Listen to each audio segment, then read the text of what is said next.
या कि समझ में आए।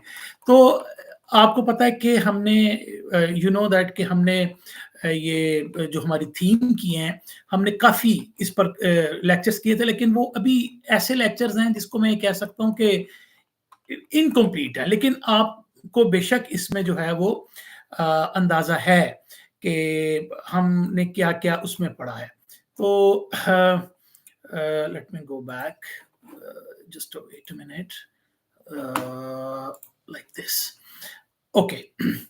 तो हमने जो थीम की चीज़ें की थी उसमें ये मैं रिकॉर्ड भी आपको व्हाट्सएप पे वीडियो भी भेज दूँगा, उसमें भी आप देख सकते हैं। तो इसमें देखिए स्टोरी के 2 लेयर्स मैंने कही हैं होंगी, और उसमें एक इनविजिबल लेयर होगी, जिसको हम थीम कह सकते हैं या थीमैटिक उसको हम कह सकते हैं, ठीक हो गया?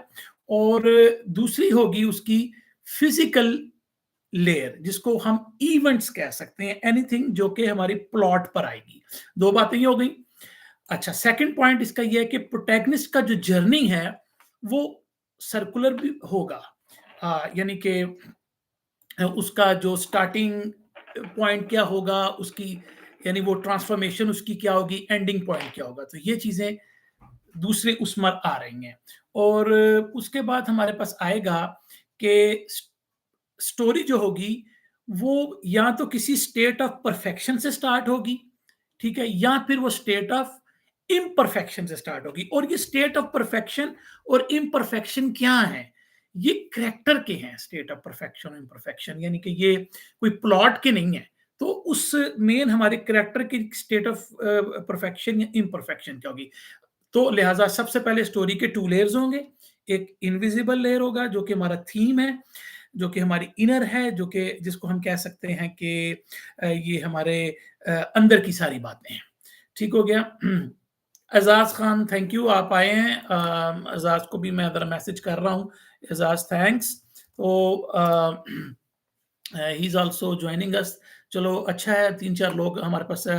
चंद्रमा नहीं आए, उनको आना चाहिए था। मैं चलें वेट, वो भी आ जाते हैं। तो अभी तक मैंने कहा कि फिर ये जो हैं चीज़ें हैं जो कि स्टोरी की 2 लेयर्स होंगी, एक इनविजिबल, एक विजिबल। इनविजिबल में हमारी थीमेटिक आ गई और विजिबल में हमारा इवेंट्स आ गए, या जिसको हम प्लॉट कहते हैं। दूसरा होगा कि प्रोटैगनिस्ट का जर्नी होगा, वो किसी स्टेट ऑफ वो जो है उसके अंदर एक ट्रांसफॉर्मेशन आती है फ्रॉम बिगिनिंग टू एंड, जिसको हम कह सकते हैं कि प्रोटैगनिस्ट का एक सर्कुलर जर्नी होगा। तीसरा हमारे पास आएगा कि स्टोरी जो होगी या तो वो स्टेट ऑफ परफेक्शन से स्टार्ट होगी या स्टेट ऑफ इम्परफेक्शन स्टार्ट होगी। इसका मैं आपको एक-एक एग्जांपल्स भी अभी दूँगा। तो अच्छा, परफेक्शन या इम्परफेक्शन जो होगी वो प्लॉट के पॉइंट ऑफ व्यू से नहीं मैं कह रहा, ये कैरेक्टर के पॉइंट ऑफ व्यू से उसकी होगी, ठीक है? उसके बाद हमारे पास आएगा थीम डेवलपमेंट कैसे होगी, ये इंपॉर्टेंट है। अच्छा, अब हमने ये कहा था कि थीम जो है ना वो क्वेश्चंस होते हैं। इसको आप यूं कह लें कि यूनिवर्सल क्वेश्चंस होते हैं, और उसके दो जो हैं वो आप कह सकते हैं कि एक्सक्लूसिव आंसर्स होंगे। यानी कि ये कोई 50-40% वाली बात नहीं, यानी कि इसके दो आंसर यस या नो में होंगे। इसकी अभी हम आगे बात करते हैं। लिहाजा आंसर या ट्रू होगा या फॉल्स होगा, ये भी इंपॉर्टेंट बात है। और ये है और ये कौन डिसाइड करेगा, ये राइटर डिसाइड करेगा कि उसने थीम का जो क्वेश्चन पुट किया है स्टोरी के अंदर, वो कैसे उसने उसका जवाब देना है। That depends upon the writer. उसने यस की तरफ रहना है या उसने नो की तरफ रहना है। यानी वो थीम, वो अभी मैं एग्जांपल देता हूँ। थीम का जो भी क्वेश्चन होगा उसका आंसर राइटर ने देना है। और इसके बारे में हमने कुछ आपको बातें बताई भी थी, लेकिन अभी मुझे थोड़ा इंट्रोडक्शन देने दें। ओके, ये तो हो गया। और वो आंसर कहाँ पे आएंगे, वो प्लॉट पे शो होंगे। वो आंसर्स जो राइटर देना चाह रहा है वो उसके प्लॉट पे होंगे। प्लॉट पे हम उसको इवेंट्स के थ्रू हमने उसको जाहिर करना है। तो अब तक की जो मैं बातें कर चुका हूं वो सिंपल ये है कि स्टोरी के जो है वो 2 लेयर्स होंगी, इनविजिबल, विजिबल। प्रोटैगनिस्ट का जर्नी एक सर्कुलर होगा, उसका स्टार्ट होगा और उसका एंड होगा। स्टोरी जो है वो परफेक्शन में या इम्परफेक्शन में स्टार्ट होगी। फिर थीम डेवलपमेंट आपने कैसे करनी है कि थीम जो है वो यूनिवर्सल क्वेश्चंस होंगे जिसके 2 आंसर होंगे और उन आंसर में से राइटर को ट्रू या फॉल्स का खुद डिसाइड करना है और ये जो आंसर्स हैं ये आपको इवेंट्स के थ्रू शो करने हैं। तो ये तो हो गया पहले 2 इंपॉर्टेंट बात। तीसरा इंपॉर्टेंट पॉइंट ये है कि प्रोटैगनिस्ट जो है उसका जर्नी क्या होगा। उसका जर्नी ये होगा कि प्रोटैगनिस्ट को मस्ट मस्ट एंड मस्ट क्या करना होगा। हाँ, कोई बात नहीं विष्णु, अगर आपको नहीं भी पता ना, वो मेरे लेक्चर्स कुछ हैं उसको देख सकते हैं, लेकिन अगर आप स्क्रिप्ट लिख रहे हो तो आप थोड़ा इसमें निखार पैदा कर सकते हो। मेरा बस इतना ही है, मैं किसी को बाउंड नहीं कर रहा कि वो मेरे तरीकों से चले, लेकिन मतलब ये कि आप थोड़ा-सा आपको उसका फ़ायदा हो सकता है। तो अगर आप इनको देखें, आपका मैसेज पढ़ रहा हूँ, एजाज़ भी सबको हाय कर रहे हैं और विष्णु काफ़ी एक्टिव लग रहे हैं, बिस्वजीत दास भी हैं, चंद्रमा का वेट कर रहा हूँ, वो नहीं आया अभी तक, चलो उसको भी देख लेते हैं। तो ये हो गए पॉइंट्स और उसके बाद प्रोटैगनिस्ट के एक जर्नी होगा और उसमें जर्नी से क्या मुराद है? जर्नी से मुराद है कि सबसे पहले आपने प्रोटैगनिस्ट का लॉस दिखाना है, LOSS लॉस, यानी उसको उसका क्या उसका नुकसान हो गया, वो गम उसका क्या है, वो हम अभी ज़िक्र करेंगे, उसकी बैक स्टोरीज़ वगैरह वो आज के लेक्चर में नहीं है, आज हम लेक्चर छोटा ही रखना है। और दूसरी बात ये है कि वो जो लॉस है, वो क्या है? वो क्रिएट क्या करता है, वो रीडर के लिए या ऑडियंस के लिए इमोशनल इन्वेस्टमेंट बता रहा है। यानी कि वो आपने बेसिकली जब लॉस दिखाना है किसी प्रोटैगनिस्ट का, तो उसमें हम बेसिकली क्या कर रहे हैं, ऑडियंस को या रीडर को इमोशनली उसके साथ अटैच कर रहे हैं। और ये चीज जितनी शुरू में आप ले आए, यानी कि प्रोटैगनिस्ट को जितनी जल्दी आप उसके डिलेमा में ले आए, जितनी जल्दी उसका लॉस शो कर दें, उतनी जल्दी फ़िल्म या ड्रामा आपका जो है, आप अपने ऑडियंस को ग्रिप, चूँकि याद रखें आपको ऑडियंस को अपने साथ हुक करना है। तो इट डिपेंड्स अपॉन यू कि आप कितनी जल्दी हुक कर दें। ये नहीं कह रहा कि आप पहले मिनट में कर लें, पहले मिनट में भी कर सकते हैं, लेकिन इट शुड बी, अगर एक फ़िल्म है तो मेरा मेरा एक अंदाज़ा है 15 से 25 मिनट के अंदर there must be a loss, there must be something, जिसको इंसाइटिंग इंसिडेंट भी आप कुछ लोग कहते हैं, होना चाहिए ताकि ऑडियंस जल्दी ग्रिप हो जाए। ड्रामा में आप थोड़ा, अगर वो एपिसोड हैं ड्रामों की, उसमें आप थोड़ा लिंगर कर सकते हैं। अगर एस्टेब्लिशमेंट में आप थोड़ा टाइम ले रहे हैं, क्योंकि उसमें कैरेक्टर्स भी ज़्यादा होते हैं, तो उसमें आप एस्टेब्लिश कर रहे हैं अभी कैरेक्टर्स को, तो यू कैन टेक लॉन्गर, ठीक है ना? लेकिन ये है कि वही बात है कि जितनी जल्दी ले आएँगे तो आप उससे वो ऑडियंस को अपने साथ ग्रिप कर लेंगे। तीसरी बात ये है नहीं विष्णु, ऐसी कोई बात नहीं है, आपकी इनेबिलिटी नहीं है, ऐसी कोई बात नहीं है। सब में एबिलिटी होती है, सिर्फ ये होता है अप्लाई करना होता है। हमें भी शुरू में चीज़ें नहीं समझ में आती थी, अब हमें समझ में आती हैं। हम भी पहले खुद को अच्छे राइटर समझते थे, लेकिन बाद में समझ में आई कि ऐसा कोई चक्कर नहीं है। This is a craft, anybody can learn, anybody can I mean master it. तो ऐसी कोई बात नहीं है, आप ने जो मैसेज किया वो मैं देख रहा हूँ। अच्छा, और तीसरा जो प्रोटैगनिस्ट की जर्नी की हम बात कर रहे हैं, एक तो हो गया उसका लॉस आपने दिखाना है और वो लॉस असल में क्या कर रहा है, वो आपके रीडर को जोड़ रहा है, क्योंकि आप एक इमोशनल एनवायरनमेंट बना रहे हैं। तीसरी बात ये है कि प्रोटैगनिस्ट को ट्रांसफॉर्म होना है फिजिकली या बल्कि फिजिकली एंड थीमेटिकली। और थीमेटिकली से क्या मुराद है कि अंदर से, फिजिकली भी वो चेंज होगा और अंदर से जो उसका बिलीफ था या फॉल्स बिलीफ था या व्हाटसोएवर जो भी आप उसको कह सकते हैं, उसमें भी उसने चेंजेस अपनी लेकर आनी है। तो ये तो प्रोटैगनिस्ट का हो गया जर्नी। लेकिन एक बात और आप भी ज़हन में रखनी है कि जो ट्रांसफॉर्मेशन आप दिखाएँगे किसी भी कैरेक्टर की, वो स्टोरी का कोर मैसेज आप डिलीवर कर रहे होंगे। यानी कि आपने जो भी, ये इसलिए इंपॉर्टेंट है ट्रांसफॉर्मेशन, कि इससे आपके स्टोरी के जो मैसेज है ना, वो भी क्लियर हो रहा होता है कि कैसे ये ट्रांसफॉर्मेशन का क्या हमें फ़ायदा हुआ या नुकसान हुआ। तो या देखने वाले को उसने क्या सबक दिया। उसके बाद आती है कॉन्फ्लिक्ट क्रिएशन आपने करनी है। अ, कॉन्फ्लिक्ट जो होता है वो हमेशा फिज़िकली भी होता है और आपके इनर में भी होता है। यानी कि इनविजिबल लेयर पे भी कॉन्फ्लिक्ट होगा और आपके आउटर लेयर पे भी ये जो होगा वो कॉन्फ्लिक्ट आपको दिखाना होगा। वो उसके बारे में हम बात करेंगे। अ, अच्छा, अब वो क्या है कि जो थीम के आंसर्स हैं ना, वो असल में आंसर जो 2 आंसर हैं, वो अपोज़िंग आंसर है ना। एक हक में है, यानी कि एक फॉर है, एक अगेंस्ट है। तो ये जो थीम के 2 अपोज़िंग आंसर हैं, ये बेसिकली प्रोटैगनिस्ट के अंदर का कॉन्फ्लिक्ट है। गौर करें इस बात को थोड़ा-सा कि ये जो हैं ये कॉन्फ्लिक्ट जो है, ये बेसिकली जब आप अपोज़िंग आंसर्स दे रहे होते हो ना, ये असल में आप क्रिएट कर रहे होते हो प्रोटैगनिस्ट का इंटरनल, और ये सबसे इम्पोर्टेंट बात है, किसी भी अ, उसकी। और फिज़िकल लेयर क्या करती है? यानी कि अपोज़िंग आंसर तो क्रिएट कर रहे हैं प्रोटैगनिस्ट का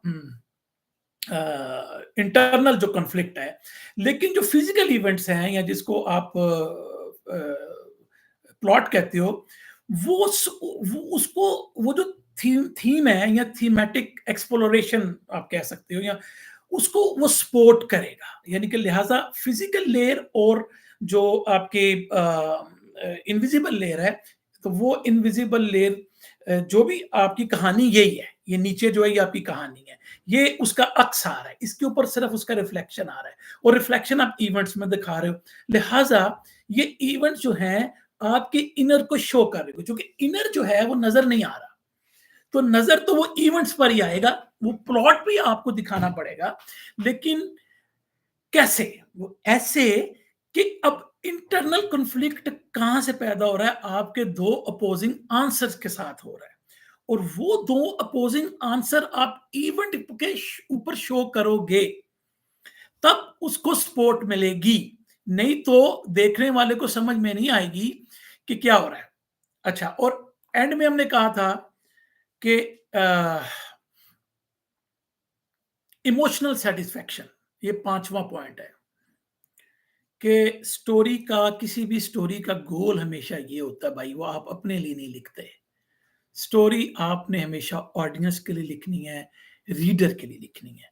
तो अगर रीडर इमोशनली फुलफिल्ड नहीं होता आफ्टर रीडिंग योर स्टोरी या आफ्टर वॉचिंग दैट फिल्म, तो समझें कि आप कामयाब नहीं हुए।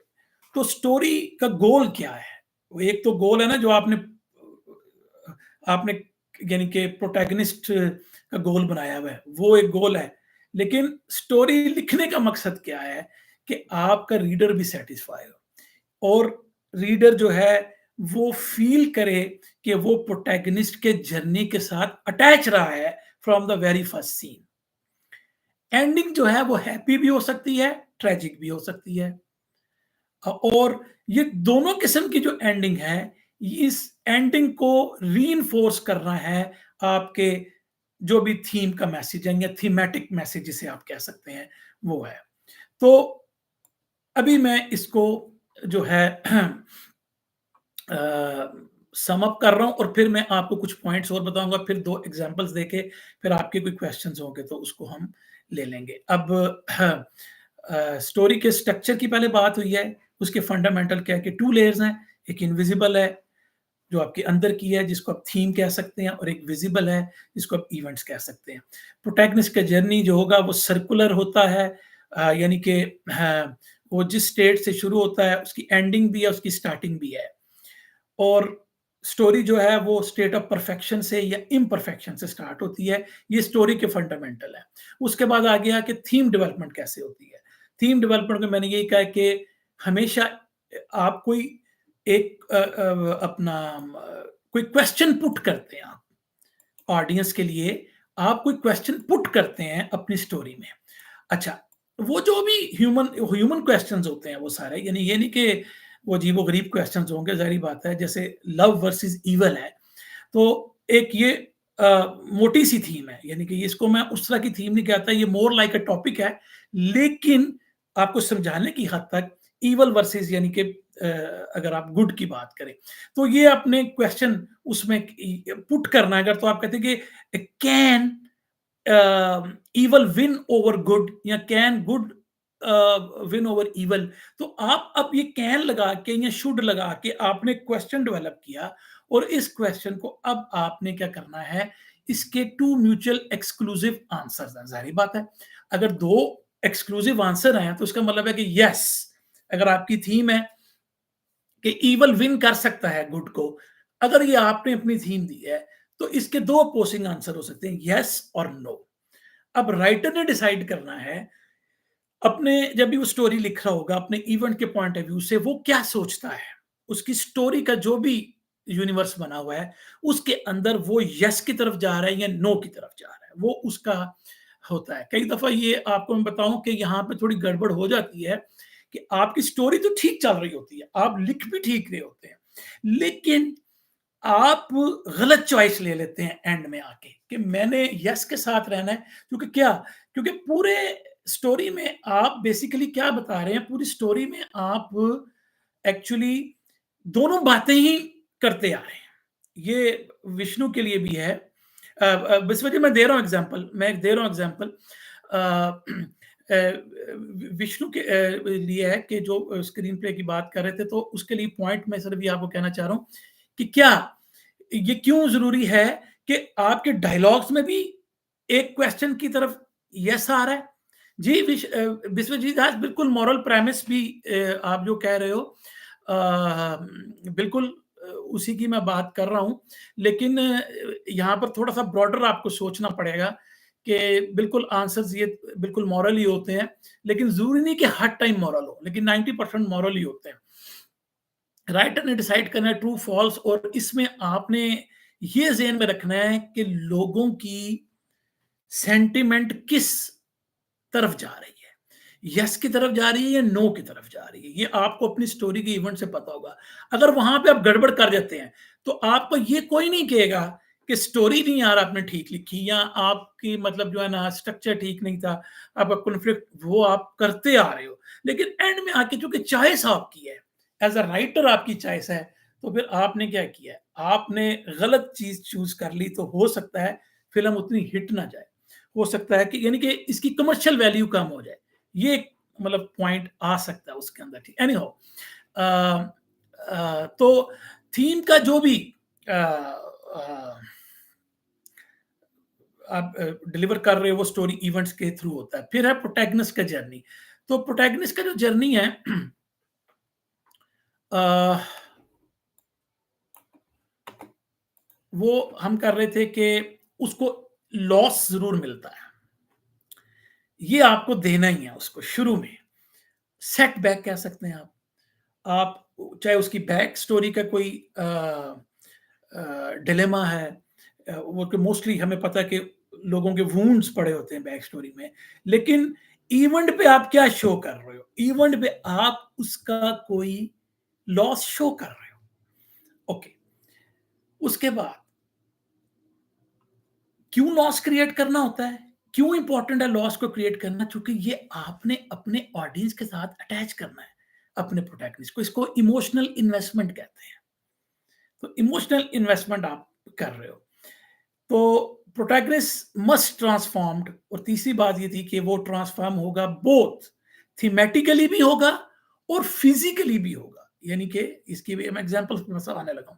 और ट्रांसफॉर्मेशन जो होगी वो स्टोरी के जो है वो इवेंट्स के थ्रू आप जो है ना, सॉरी, जो ट्रांसफॉर्मेशन है वो क्या डिलीवर कर रहा है, वो स्टोरी का मैसेज शो कर रहा है, यानी कि कोर मैसेज क्या है।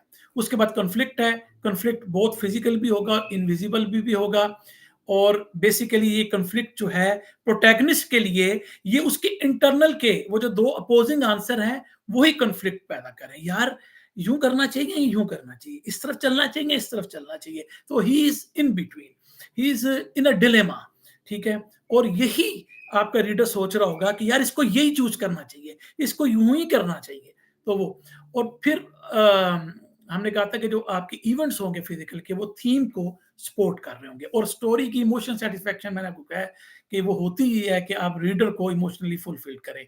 हैप्पी एंडिंग हो या ट्रेजिक एंडिंग हो, वो रीइंफोर्स करना चाहिए आपका मैसेज। अब मैं आपको बताता हूँ कि अगर हम इसको थोड़ा-सा ब्रेक डाउन करें स्टोरी क्रिएशन प्रिंसिपल को, तो सबसे पहले आपने क्या करना है, एक इनविजिबल लेयर जो है वो आपने एस्टेब्लिश करनी है। अच्छा, अब वो जो इनविजिबल लेयर जो होगी, अ, वो आपने यानी कि कैसे कि आप ओपनिंग सीन दे रहे हो, तो वो क्या एस्टेब्लिश करेगा? प्रोटैगनिस्ट का इनिशियल स्टेट क्या है, जो मैं ऊपर बात करके आ रहा हूँ। इस वक्त वो परफेक्शन में है या उसकी इम्परफेक्शन चल रही है, तो इनिशियल स्टेट आपको बतानी पड़ेगी और क्विकली एस्टेब्लिश करना है आपको। अ, उसके बाद ये है कि प्रोटैगनिस्ट जो है, यानी कि जिसको ज़ाहिर बात है, प्रोटैगनिस्ट तो उसको नॉर्मल समझ रहा है। यानी कि हमारी कई एग्जांपल्स ऐसी हैं जिसमें हम बता चुके हैं कि वो कहता है यार ये तो मेरा हक है चोरी करना, तो वो तो उसको नॉर्मल समझ रहा है। तो उसका इनिशियल स्टेट होगा। और फिर यह है कि प्रोटैगनिस्ट का आपने यहाँ पर क्या एस्टेब्लिश करना है, थीमेटिक कॉन्फ्लिक्ट क्या है। अब इस सीन स्ट्रक्चर की मैं आपको एक एग्जांपल देता हूँ। स्टार वार्स मैंने आपको कहा था कि हमने इसकी एग्जांपल पहले भी दी हुई है। ल्यूक जो कि 20 में है, वो मिसाल के तौर पे रोबोट कलेक्टर एक मॉइस्चर होता है, जिसको हम कहते हैं ही एडजस्ट रोबोटिक मॉइस्चर कलेक्टर। तो वो बेसिकली हम दिखाते हैं क्या उसकी सराउंडिंग में टेक्निकल गैजेट्स पड़े हैं, उसकी मूवमेंट्स बड़ी मैकेनिकल है, रोबोट टाइप जिस तरह उसकी यूं यूं कर रहा है। तो उसका एक अंकल होता है, उसका नाम ओवन है। ये मतलब मैं स्टार वार जो कि बड़ी हिट पुरानी फिल्मों में है, लेकिन हिट फिल्म में है। तो वो ये कहता है Luke, those converters won't fix themself, यानी उसने वो ये कहता है कि वो टेक्निकल टेक्नोलॉजिकल चीजें होती हैं, वो कहता है यार ये खुद बहुत ठीक नहीं होंगे। तो ल्यूक ये कहता है उसको, क्योंकि वो कंप्लीटली टेक्नोलॉजी पर डिपेंड कर रहा है, वो कह रहा है कमिंग यानी हो जाएंगे। अब यहां पर देखें, ये छोटा सा सीन की मैंने आपको एग्जांपल दी, क्या स्टैब्लिश कर रहे हैं कि ल्यूक जो है वो टेक्नोलॉजी पर डिपेंड कर रहा है। एक बात, उसकी जो करंट इनिशियल स्टेट है वो स्टेट ऑफ परफेक्शन है, क्योंकि वो मान के बैठा है टेक्नोलॉजी इज द बेस्ट। ठीक है, इस फिल्म में आपको मैंने पहले भी एग्जांपल दिया, बेशक जाके आप देख लें हमारे एक्ट्स के अंदर, जो हमने एक्ट्स पढ़े थे 6, उसमें ये है। और इसमें उसकी स्टेट ऑफ परफेक्शन है, वो ये समझता है कि टेक्नोलॉजी बेस्ट है।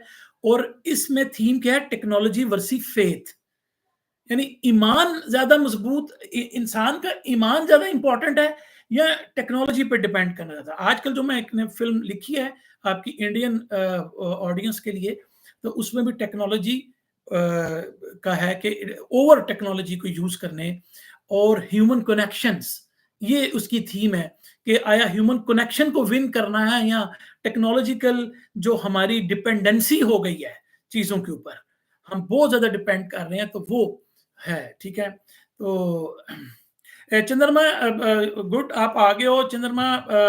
वैसे तो मैं ये वीडियो जो है वो रिकॉर्ड भी हो रही है, आपको मिल जाएगा, तो हमने क्विकली इसको देख भी लिया है। अब आपको हमारे साथ थोड़ा इसी तरह चलना पड़ेगा कि हमने इस्टेब्लिश किया एक सीन कि जिसमें हमने दिखाया कि ल्यूक जो है वो टेक्नोलॉजिकल डिपेंडेंसी में है, उसकी करंट जो स्टेट ऑफ परफेक्शन है, और पोटेंशियल थीम क्या है यहाँ पर, टेक्नोलॉजी वर्सेस फेथ। लो, अब इस सीन में आपने ये चीजें इस्टेब्लिश कर दी हैं।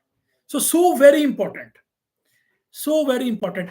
चंद्रमा, ये थीम के दो जो क्वेश्चंस हैं, आप इवेंट्स में या डायलॉग्स में शो कर रहे हो, और इवेंट में क्या शो कर रहे हो कि गैजेट्स पड़े हैं उसके इर्द गिर्द, वो बड़ा रोबोटिक किस्म का यूं यूं चीजें कर रहा है।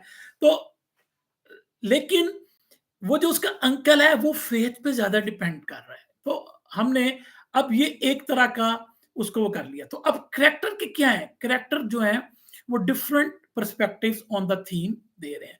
अब मैं आपको एग्जांपल इसी में देता हूं। इसमें एक और करेक्टर है, हैन सोलो उसका नाम है, अब देख सकते हैं फिल्म। तो वो कहता है कि technology is the only thing that will keep you alive out here. तो वो ल्यूक को कह रहा है कि तुम ये जो टेक्नोलॉजी है ना यहाँ पर, ये क्यों स्पेस शिप्स में है, ये सारी फ़िल्म आप देखें, बड़ी ज़बरदस्त फ़िल्म है। तो ये यहाँ पर अगर तुमने ज़िंदा रहना ना, तो तुम्हें टेक्नोलॉजी बचा के रखेगी, ये गैजेट्स बचा के रखेंगे। और ओबी वैन जो है, वो उसे कहता है, the force is what truly guides us, technology is just a tool. वो बंदा जो है, अगेन यहाँ पे मैं आपको डायलॉग बता रहा हूँ कि वो फोर्स, फोर्स से यहाँ पे मराद ये जो आपकी ईमान है, जो आपका फेथ है, उसको वो फोर्स कह रहा है, स्पिरिचुअल ताकत को फोर्स कह रहा है। वहां पर फिल्म में फोर्स ही बोला गया है, यानी फोर्स इसलिए बोला गया है कि ऐसे लगे कि जैसे कोई टेंजिबल चीज है। बड़ी टेक्निकल राइटर ने खेला है, ये भी बड़ी इंपॉर्टेंट बात है। बड़ा ठीक है ना, राइटर मुझे पता है, ये राइटर का नाम मेरे दिन से निकल रहा है। तो ये जो ये ये उसने वर्ड फोर्स इस्तेमाल किया, ऐसा लगता है शायद कोई फिजिकल कोई ताकत है कहीं पर, कोई आर्मी है शायद, उसके बारे में बात कर रहा है। नहीं, ये फोर्स बात कर रहा है आपके स्पिरिचुअल की। तो ये एक अपोजिंग, अगर आप देखें, ल्यूक फिर जो होता है वो अनसर्टन होता है, वो कहता है आई डोंट नो। तो अब अगर तीसरे पॉइंट पे आए, ट्रांसफॉर्मेशन सीन्स में, तो हमने प्रोटैगनिस्ट की जो थीमेटिक शिफ्ट है ना, यानी कि क्या टेक्नोलॉजी बेहतर है या मिसाल के तौर पे ईमान, फेथ को मजबूत करना, तो वो आपने स्लोली उसको शिफ्ट कराना है थ्रू डायलॉग, थ्रू सीन्स। और जो भी फिजिकल चैलेंजेस आपके पास आएंगे, वो हमेशा आपके अंदर के इंटरनल ट्रांसफॉर्मेशन के बिल्कुल मिरर हो रहे होंगे, ऐसे बिल्कुल मिरर। यानी कि जो चीज आप अंदर सोच रहे हो, वो लेयर पर आ रही है ऊपर, और वही ऑडियंस को समझ में आ रही है। तो ये मैंने जैसे भी आपको डायलॉग पे दिखाया, तो इसी तरह से इसकी एग्जांपल सीन आप यूं ले सकते हो कि ल्यूक स्ट्रगल करता है एक सीन में। ठीक है, एक सीन में वो स्ट्रगल करता है जहां पे कंप्यूटर्स टारगेट है, वो एकदम उसको ओबी वैन के वर्ड याद आ रही है। इनको स्ट्रगल कर रहा है कंप्यूटर में, उसका कोई मसला पड़ा स्पेसशिप पे, हल नहीं हो रहा मसला, उसको ओबी वैन के वो वर्ड्स याद आते हैं, वो वॉइस ओवर उसको आती है, trust your feelings, trust your feelings. तो ये वो डायलॉग है। तो फिर क्या होता है कि ल्यूक जो होता है ना, कंप्यूटर को क्लोज करता है और अपने इंट्यूशन पर गौर करता है, उस पर रिलाय करता है कि यार मैं यूं, जैसे मैं आपको बताता हूँ, कई दफा आपने फिल्मों में देखा होगा कि कभी बॉम्ब एक्सप्लोड होना हो ना, तो वो क्या शो करते हैं कि यार, ये रेड वायर काटूं या मैं ग्रीन वायर काटूं, आपने अक्सर देखा होगा। तो वहां पर कई दफा क्या होता है कि वो कंफ्यूज हो जाते हैं, शो करते हैं ऐसे कि कंफ्यूज हैं। तो वहां पर वो अपनी इंट्यूशन पे काम करता है, यार नहीं ये रेडी होगी, ठीक है, क्योंकि क्यों कि वो ये करता है। तो इसलिए इस केस में ल्यूक अपने वो कंप्यूटर को छोड़ के अपनी इंट्यूशन पर जोर देता है और करता है, और आहिस्ता से बोलता है दी फोर्स, यानी कि ईमान। तो इसका मतलब क्या हुआ कि अब आपने शो भी कर दिया है सीन में, वो जो कंप्यूटर पे लगा हुआ था कर रहा था, तो आप फिजिकली शो कर रहे हैं अंदर क्या हो रहा है, अंदर ट्रांसफॉर्म हो रहा है। वो कहां से? टेक्नोलॉजी से ईमान की तरफ, फेथ की तरफ आ रहा है। You get my point? तो इस तरह आपने अपने सीन्स को शो करना है। ठीक हो गया। तो हमने क्या देखा कि एक इम्पॉसिबल शॉट करता है, तो और वो एक डेथ स्टार होता है, वो मैं इस पे नहीं जा रहा, वो आप देख लीजिएगा, वो डिस्ट्रॉय कर देता है डेथ स्टार को, वो एक प्लेनेट होता है। तो हाँ, तो अब इसका मतलब है कि यहां तक वो बातें कंप्लीट हो गई। अब सिर्फ जो है, आपको ये सिर्फ एक दो मिनट लूंगा, वो ये कि जो स्क्रीन प्ले का जो स्ट्रक्चरल कंसिडरेशंस है ना, वो ये होती हैं कि एक्ट ब्रेक्स होती हैं, और उसमें आपने अपने थीम्स को शो करना है। फर्स्ट एक्ट में आपने इनिशियल स्टेट को स्टैब्लिश करना है, सेकंड एक्ट में आपने इनिशियल बिलीफ्स को करना है, थर्ड एक्ट में आपने थीमेटिक रेजोल्यूशन करनी है, और उसके बाद और इंपॉर्टेंट जो रह गई बातें जो कि मैंने आपको बताई थी, वो थी थीम डिलीवरी। थीम डिलीवरी का भी मैंने जिक्र किया था, यानी कि उसमें आप मोटिव यूज कर सकते हो, उसके अंदर आप कोई सिंबल्स शो कर सकते हो करेक्टर के इंटरेक्शंस के दरमियान, और इस तरह की चीजें आप कर सकते हैं। और फिर कुछ प्रैक्टिकल स्क्रीन प्ले टेक्निक्स भी होते हैं, जैसे करेक्टर आर्क्स और थीमेटिक जर्नी वगैरह, ये चीजें होती हैं जो कि आपके लिए इंपॉर्टेंट होती हैं। तो स्पोर्टिंग करेक्टर रिप्रेजेंट जो आपके कैरेक्टर सपोर्ट कर रहे हैं आपके प्रोटैगनिस्ट को, वो भी डिफरेंट थीमेटिक पर्सपेक्टिव हो। ये नहीं होगा कि सारे आप प्रोटैगनिस्ट के साथ लगा दें, भाई कोई एंटागनिस्ट के साथ भी लगाओ। इसलिए कि आप 2 थीम्स 2 आंसर्स पे खेल रहे हैं। 2 क्वेश्चन है, 2 आंसर्स हैं। लिहाज़ा नहीं, क्वेश्चन तो बेसिकली एक है, उसके आंसर 2, आई एम सॉरी। तो आप 2 आंसर्स की तरफ खेल रहे हैं। तो इस तरीके से आपको जो आपके सपोर्टिंग कैरेक्टर्स हैं वो भी आपने डिवाइड करने हैं। लिहाजा अगर आप प्रोटैगनिस्ट के साथ लड़की रख रहे हो, उसकी प्रेमिका रख रहे हो, लवर रख रहे हो या उसका दोस्त रख रहे हो, आमतौर पे ऐसा होता है, कज़न रख रहे हो, तो उधर एंटागनिस्ट के साथ भी आप कोई ना कोई रखोगे। ठीक है ना? तो अब मैं आपको अ, ये जो अगर आप कहो तो इसी पे मैं अगर 1 मिनट लगाकर, इफ यू अलाउ मी, बात तो वही है, लेकिन ये जो ल्यूक की हैं, ये सारी मैं आपको बातें मैंने लिखी हुई हैं, पढ़ के सुना देता हूँ। कि इस केस में जो है वो क्या आ रहा है कि 2 लेयर्स स्टार वार्स में क्या है? बोथ इनविजिबल भी हैं, थीमेटिक लेयर भी है, struggle between good and evil. यानी कि अगर आप थीमेटिक लेयर देखो स्टार वार की, तो स्ट्रगल क्या है? गुड, बेसिकली मेन टॉपिक वही है, गुड वर्सेस इविल है। और importance of hope and friendship भी है, इसके अंदर होप भी है। और फिजिकल लेयर पे आप देखते हैं इवेंट्स ऐसे आएंगे, वहां पर एक रेबल फोर्स होती है, रेबल, या आप फिल्म देखेंगे तो ज्यादा समझ में आएगी, वो इनके अगेंस्ट काम कर रही होती है। इनकी इनकी दुनिया को एम्पायर कहते हैं, वो दूसरे रेबल्स कहलाते हैं। तो लिहाजा ये 2 लेयर्स हैं। एक तो क्या अंदर आप एक स्ट्रगल कर रहे हो, और बाहर जो आपकी स्ट्रगल है वो इवल और बैड के दरमियान है, आपके प्लेनेट को वो तबाह करना चाहते हैं। तो इसी तरह ल्यूक जो होता है वो अगर आप कहें तो उसका सर्कुलर जर्नी क्या है, कि वो बिल्कुल एक फार्म बॉय होता है पहले वो, यानी वो दुनिया में रह रहा होता है और खेती बाड़ी कर रहा, तो उसको उठा के ले जाते हैं। तो उसका कोई मतलब समझो कि कोई मकसद नहीं होता जिंदगी में, लेकिन एंड जब उसका होता है तब वो एक एक बहुत बड़ा फाइटर बन के निकलता है। तो डेस्टिनी, और उसकी स्टेट ऑफ परफेक्शन इम्परफेक्शन वहां पर जब बिगिन होती है स्टोरी, तो बेसिकली स्टेट ऑफ इम्परफेक्शन में था, जिसको वो परफेक्शन समझ रहा है। ठीक है ना? तो विद द अंपायर टायरनी, वो परफेक्शन में था, स्टेट ऑफ इम्परफेक्शन में था। जब आप इवेंट्स दिखा रहे हो, क्यों? एम्पायर उस पर जुल्म कर रहा है, यानी उसके जहां पे वो रह रहा है। And the rebellion struggle setting the stage for the conflict, और इस तरह कन्फ्लिक्ट बनती है। थीम उसके अंदर यूनिवर्सल ह्यूमन क्वेश्चंस थे, जैसे theme such as the battle between good and evil, important hope and the journey of, इस तरह की कुछ चीजें थी। और फिर उसके आंसर्स थे।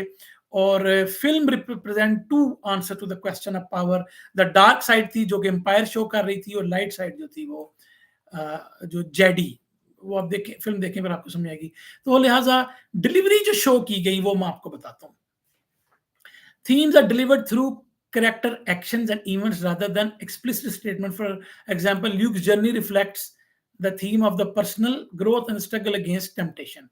तो उसका प्रोटैगनिस्ट के जर्नी में ल्यूक का सबसे पहले जो लॉस था वो उसके आंटी और वो सब डेथ होती है उनकी, अंकल की। तो जो कि उसको मतलब जो है उसका लॉस हम शो कर रहे हैं। फिर वो ट्रांसफॉर्म होता है। आपको पता है कि वो पहले गैजेट्स की तरफ जाता है, फिर वो उसकी तरफ आता है, ईमान की तरफ, फेथ की तरफ। फिर फिजिकल और इनफिजिबल लेयर के अंदर कन्फ्लिक्ट की क्रिएशन आपने कैसे की? The physical conflict of the rebellion against the empire parallel Luke's internal conflict as he grapple with identity and destiny. यानी कहने का मतलब यह है कि फिजिकल में तो वो हो रहा है कि वो आपस में प्लैनेट्स के जो फोर्सेस हैं वो लड़ रही हैं, लेकिन असल में अंदर से वो ये कॉन्फ्लिक्ट ग्रैपल कर रहा है। तो ये एक जो है वो इसके अंदर है। तो इस तरीके से आप स्टोरी की फुलफिलमेंट भी कर लेते हो लोगों की, इसलिए कि आप शुरू से लॉस दिखा के उसके साथ वो कर लेते हैं। तो इसके अंदर और भी कुछ चीजें मैं लिखी थी, लेकिन मैं अभी ये नहीं कर रहा, थोड़ा लंबा हो रहा है। तो मैंने काफ़ी चीज़ें लिखी थी, वो अभी और 15 मिनट ले जाएगा, लेकिन मेरे ख्याल में लाइक 30 मिनट्स तो हो गए हैं शायद। तो सिंबोलिज्म इसमें जो शो हुआ है वो फोर्स है, जो कि एक स्पिरिचुअल कनेक्शन है to the universe, contrast with the अब मैं जो इंडियन जो अभी फ़िल्म लिखी है, उसके अंदर वो बेसिकली ऑर्गेनिक फार्मिंग का भी एक उसके अंदर चैप्टर अब यानी कि वो उसको शौक है। तो शुरू में पहले सीन में ही अगर आप देखें तो वो एक पौधा एक मतलब आप वॉस के अंदर एक पौधा उगा रहा होता है, हालाँकि वो सिटी में होता है शुरू में। तो बेसिकली वो जो प्लांट मैंने बताया है, वो शो कर रहा है सिंबल, इट्स अ सिंबल। 2 चीज़ें शो की हैं मैंने।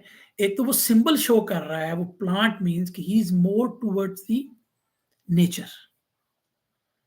उस फ़िल्म का थीम की अगर मैं बात करूँ, technology versus nature, human connections. तो वो प्लांट है, वो को पहले सीन में मैंने शो किया है, तो इट ग्रैब्स।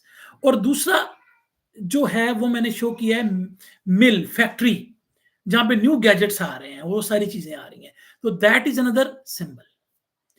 तो मेरे भाई इस तरह आपने इन चीज़ों को करना है। बस इसमें ये स्किल ऑफ ल्यूक जो है वो टेक्नोलॉजिकल उसके अंदर वो एडवांस्ड है वो बंदा।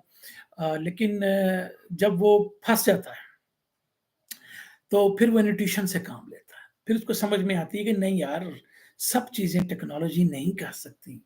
आपका फेथ करता है, आपकी न्यूट्रिशन करती है। इसलिए वो जो है उसमें जाता है। तो मेरे भाई ये वो कोर चीज़ें थी जो कि हम बहुत ज़्यादा थीम करैक्टर में घुसे हुए थे। मैंने उसका सिर्फ़ आज जो है आपको टोटल एक आउटलाइन दी है और मैंने काफ़ी लंबा लिखा था लेकिन अभी मुझे लग रहा है बातें वही हैं लेकिन वो ज़रा ज़्यादा उसमें है। तो अब आप जो हैं अगर तो कोई क्वेश्चन है, बारी-बारी मैं उनका 1-1 मिनट में जवाब दे देता हूँ और फिर जब आप कहेंगे तो इसको हम क्लोज़ कर देंगे। मैं तो बैठ सकता हूँ अभी, मुझे तो कोई मसला नहीं है, लेकिन यू पीपल जो आए हैं, आपने अपने टाइम निकाल कर आए हैं, तो मैं आपका भी उस तरह नहीं करना चाहता। पहले तो ये बताएँ, मैसेज में ही बता दें कि आपको कुछ समझ में आई, ठीक है? और ज़ाहिर बात है कि शुरू में हर चीज़ ग्रैब नहीं होती, लेकिन मैं आपको एग्ज़ाम्पल इसलिए दी और एक मशहूर फ़िल्म से भी दी, अपने भी स्क्रीन प्ले की मैंने आपको एग्ज़ाम्पल दी है कि कैसे आपको शुरू में ग्रैब करना है और वो ग्रैब क्या है, आपकी थीम और स्टेट क्या है उस प्रोटैगनिस्ट की, इम्पोर्टेंट। पहले 2-4 सीन में अगर आप इसको एस्टेब्लिश कर लें तो you are the best writers. क्योंकि क्या होता है कि प्रॉब्लम हमें ये आता है, होता है, ये मैं नहीं कह रहा कि हर फ़िल्म में ही आप 2 सीनों में इसको जो है मुश्किल काम है। लेकिन as soon as early you have to come out with what? You have to come out with thematic question, ठीक है? अच्छा, आपको तो पहले ही पता होगा कि आप क्या थीम, यानी कि ऑडियंस को तो नहीं पता, लेकिन आप तो थीम को पहले दिल से लेके चल रहे हो। तो आपने जो भी थीम बनाई है, उसके 2 आंसर्स भी आपको पता है। अब उन आंसर्स को आपने अपने इवेंट्स में दिखाना है और जैसे कि मैंने दिखाया कि मैंने एक प्लांट दिखाया, ठीक है ना? तो वो उसकी मैं क्या दिखा रहा हूँ? उसकी मैं अंदर की अ उसका अंदर दिखा रहा हूँ मैं। वो प्लांट बेसिकली आपको नज़र आ रहा है ना, वो प्लांट असल में वो प्लांट जो है वो उसकी अंदर की वो है, रिफ्लेक्शन है कि वो एक नेचर के करीब बंदा है। He is not more into technology, nor does he believe in much of the technologies, लेकिन वो ह्यूमन कनेक्शन को ज़्यादा इम्पोर्टेंट समझता है। ठीक है? तो इसलिए ये आपने एस्टेब्लिश कर दिया। जर्नी मैंने आपको बता दी है उसकी, जो भी perfection imperfection state of whatever, loss दिखाओ। तो मैंने थर्ड सीन में मैं आपको फ़िल्म तो अब सारी नहीं बता सकता, लेकिन थर्ड सीन में मैंने लॉस भी दिखा दिया है। लॉस दिखा दिया मैंने थर्ड सीन में और वो कोई बैक स्टोरी का लॉस नहीं है। बैक स्टोरी का इसको लॉस है अ, वो है, वो भी उसमें दूसरे सीन में तीसरे सीन में ही है। तो वो है, लेकिन वो इतना प्रोमिनेंट लॉस नहीं है, चूँकि मैं इसको किसी और तरीके, तो मैं उसको तीसरे या चौथे सीन के अंदर मैंने दिखा दिया कि उसकी जॉब जाती है, ठीक है? तो क्यों जाती है, वो उसकी सारी वो है। तो ये है ये नॉलेज सर, नॉलेज भाईजान अपना नाम भी ज़रा बता दें। अ, थैंक यू, आपने जॉइन किया हमें। ये वीडियो मैं व्हाट्सएप ग्रुप पे मैं इसको पोस्ट भी कर दूँगा, आप इसको दोबारा भी देख सकते हैं, आराम से, तसल्ली से इसको आप देख सकते हैं, इसको समझ लें और मैं पॉइंट्स भी दे सकता हूँ, वो भी दिए जा सकते हैं। लेकिन आपको मैं कह रहा हूँ कि शुरू के 10-15 सीन को कैसे खेलना है आपने, ये वो है इम्पोर्टेंट बातें। और इसके लिए ये नहीं कि अभी मैं बैठा हूँ, मेरे ज़हन में एक स्टोरी है, मैं शुरू हो जाऊँ, नहीं, यू हैव टू वर्क। और वही जो पहले पेज से आने से पहले आपने जो अपनी स्टोरी बनानी है, जिसका हम अपने सारे लेक्चर्स में आप आज तक ज़िक्र करते आए हैं। तो इसलिए मैं आपको ये कह रहा हूँ कि you have to look for that, और उसके लिए आपको इन चीज़ों का ख्याल रखना है। परफेक्शन स्टेट वो भी हो गई, वो भी सारा चलेगा। और वो ट्रांसफ़ॉर्म कैसे होगा? जब वो ट्रांसफ़ॉर्म होगा, तो बेसिकली वो आपके जो थीम के थीम है, उनके आंसर्स की वजह से ही वो हो रहा है ना। यानी उसको जब समझ में आ जाएगी, यार असल बात ये है, मेरा मॉरल ब्लाइंड स्पॉट था, मैं गलत था, ठीक है। तो अब एज अ राइटर आपने देखना है कि आपने उसको किस तरफ लेके चलना है। आपने उसको, ये आप राइटर पे है कि आप शुरू में तो लेकर चल रहे हो, यानी क्लाइमैक्स तक आने से पहले आप बराबर चल रहे हो। ल्यूक का अगर एक जवाब है, तो ओबी वैन का एक जवाब है। ल्यूक का एक एक्शन है, तो ऑबी वैन का एक एक्शन है। तो वो थीम के दोनों अपने अपने आंसर पर जुड़े हुए हैं, ठीक है, हत्ता कि क्लाइमैक्स आ जाएगा। अब क्लाइमैक्स पे आके हमें डेफिनेटली, जिसको हम वो कहते हैं, वो मोमेंट आ जाएगी जब वो रियलाइज करेगा। ये स्टोरी के शुरू के लेक्चर्स में जब हम स्टोरी और थीम्स वगैरह पे, थीम से भी पहले जब हम स्टोरी क्रिएशन की बात कर रहे थे, तो उसमें हमने वो एक चार्ट बनाया था, जिसमें हमने कहा था कि वो फिर आप उसको इवेंट देते जाओ, तो फिर वो उसका काम करता जाएगा, लेकिन उसका एक मॉरल जो होगा, वो साइड इफेक्ट भी निकलेगा। वो आपको याद है ना, हत्ता कि वो रियलाइज कर जाए, वहां पे वो सर्कल क्लोज होता है। तो यहाँ पर अब वो सर्कल क्लोज हो रहा है, जहां पर वो रियलाइज कर जाएगा, ट्रांसफॉर्म हो जाएगा, और आपकी थीम भी वहां पर रिफ्लेक्ट हो जाएगी। This is the what. और इसके अंदर सिंबल्स इंपॉर्टेंट है, उसके लिए हम अलहदा करेंगे अगर जब लाइव खेलेंगे। अब ये चीज़ें मैंने आपको इसलिए बता दी हैं कि आप अगले जब भी हम कोई लाइव लें, तो आप जो है एटलीस्ट उसमें मुझे बताएं कि अब हम इस पर ये वीडियो मैं आपको भेज दूंगा व्हाट्सएप ग्रुप में, आप इसको दोबारा देखें। उसके अंदर जो क्वेश्चन होंगे, वो क्वेश्चन हमें पहले पता हो, उसको फिर मैं एड्रेस कर लूंगा, लिख लूंगा, क्योंकि लाइव में समझ नहीं आती, लिख कर जरा जेन में पॉइंट रहते हैं, वरना फिर बहुत लंबा हो जाता है, बात कहीं से कहीं निकल जाती है। मैंने इसलिए सारा कुछ लिख लिया था अपने पास कि मैं आगे पीछे ना हूं। अभी भी मेरा दिल कर रहा था मैं आगे पीछे चला जाऊं, लेकिन बिकॉज के वो मैंने आपको, जब मैं ये रिकॉर्डेड करता था लेक्चर, तो मेरे 2 ढाई 3 घंटे के, फिर मैं कहता यार ये मैं क्या कर रहा हूँ, फिर मैं उसको एडिट कर करके उसको छोड़ा करता था। तो वो मेरी एक आदत है, ऐसी बुरी कह लें अच्छी, लेकिन इसलिए मैंने ये पॉइंट लिख लिया, मैं कहा इससे हटता नहीं है। तो अब ये है, आपने कोई क्वेश्चन करना तो कर लें, मुझे यहाँ पे आप क्वेश्चन लिखे, मैं आपको फौरन इसका वो करते हैं, हम 8 10 15 मिनट में इसको ऑफ करते हैं और वीडियो आपको मिल जाएगी। जी, चंद्रमा, बिस्वजीत दास, विष्णु सर, कोई क्वेश्चन, नॉलेज कोई क्वेश्चन, एजाज भाई आपका कोई हो, आप बताएं, ठीक है जी। और एनीवन एनीवन एनीवन, तो एक कोई क्वेश्चन बेशक आज के लेक्चर के पॉइंट ऑफ व्यू से पूछ लें, तो फिर हम जो है इसको बंद करें। कितने के लोग बैठे हैं? मैं 2-3 बैठे हुए हैं अभी भी, मुझे लग रहा है। तो एनीवन हेयर प्लीज बता दें।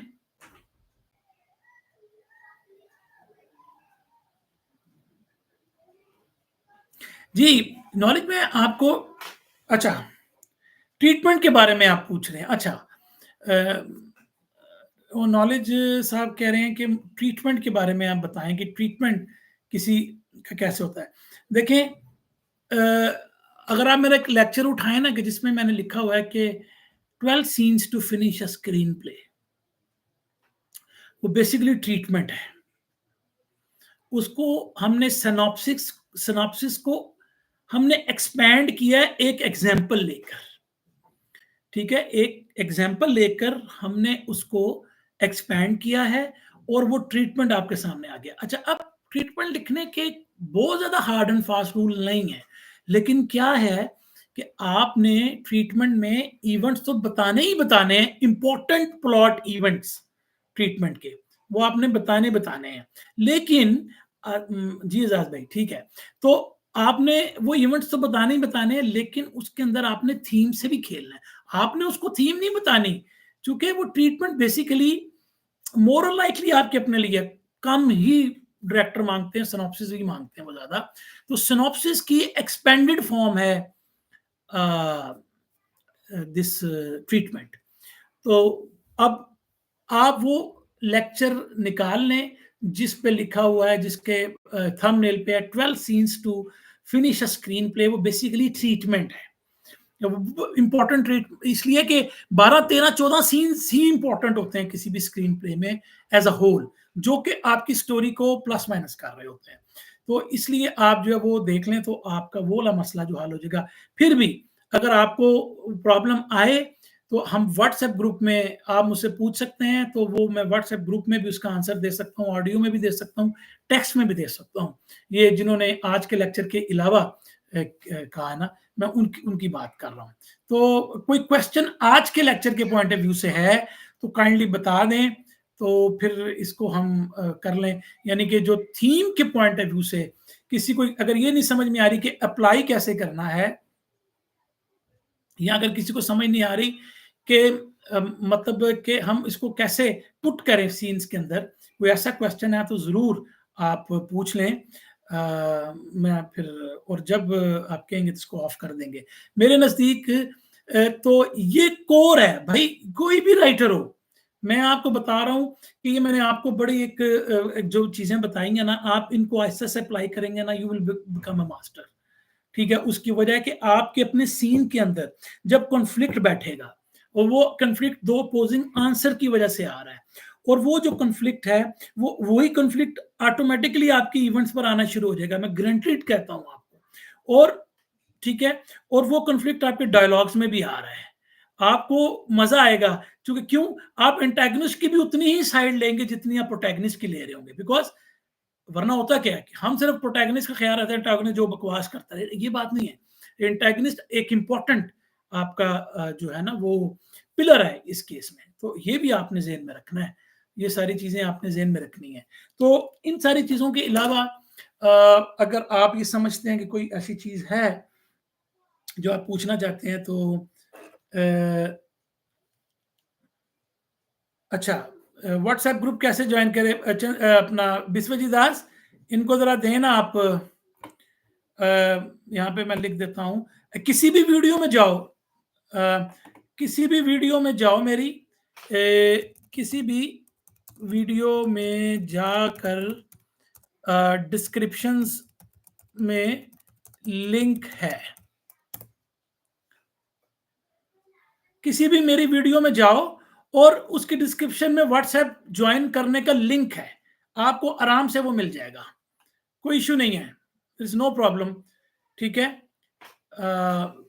विश्वजीत दास चंद्रमा, ये इनको अगर आपके पास इसमें लिंक है तो उधर पोस्ट कर दो जरा, ये उसको कॉपी कर लेंगे।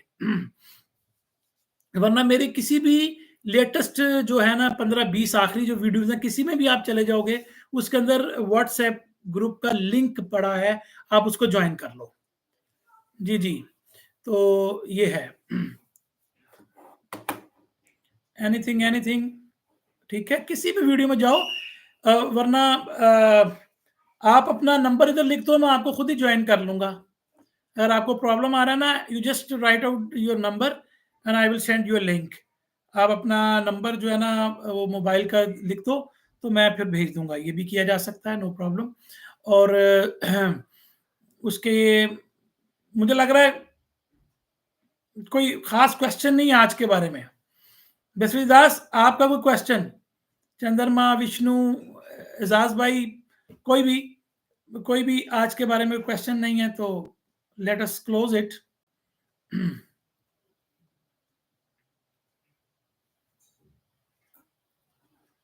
Anyone please? No, no question. ठीक है, तो फिर इसको बंद करें जी आज के लेक्चर को। तो आई होप कि आपको आज का ये अच्छा लगा होगा और आपको इसमें मज़ा आया होगा। अ, हाँ जी, पूछें। एचएनए प्रोडक्शन मन Sahib. Yes, please, please go. आपका क्या क्वेश्चन है? प्लीज़ पूछें। Yes, ask.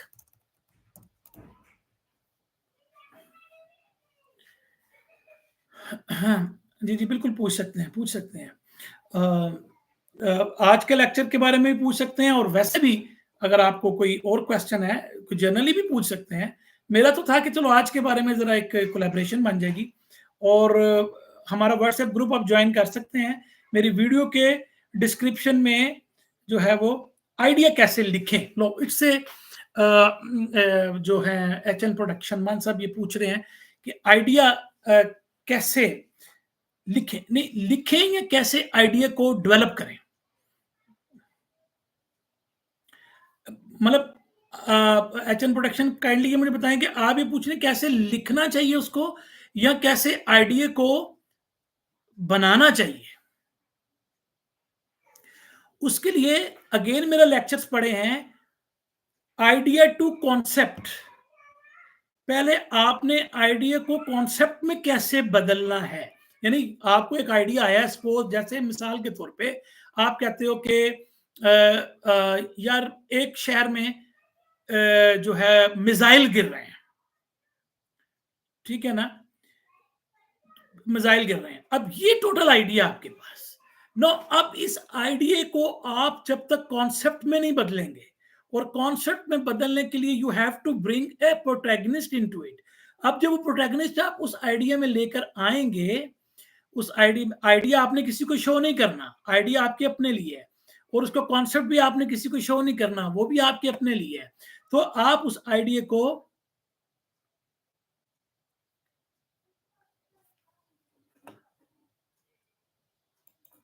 मैं एक्चुअली एचएन प्रोडक्शन, मैं आपकी बात समझ नहीं रहा। आप ये चाहते हैं कि अगर आइडिया आपके ज़हन में है तो हाँ, ये एजाज भाई का भी क्वेश्चन आया। मैं पहले एचएन प्रोडक्शन भाई को जरा बता दूं, मन भाई को, कि मुझे एक्चुअली उनका क्वेश्चन इसलिए समझ नहीं आ रहा कि दो बातें हैं कि आइडिया अगर आ जाए तो उसको कैसे डेवलप करना है, एक बात, और फिर उसको देखिए, ये आप जिस तरह मर्जी लिख लें, अगर खाली लिखने का मसला है तो ये आइडिया आपने किसी को शो नहीं करना।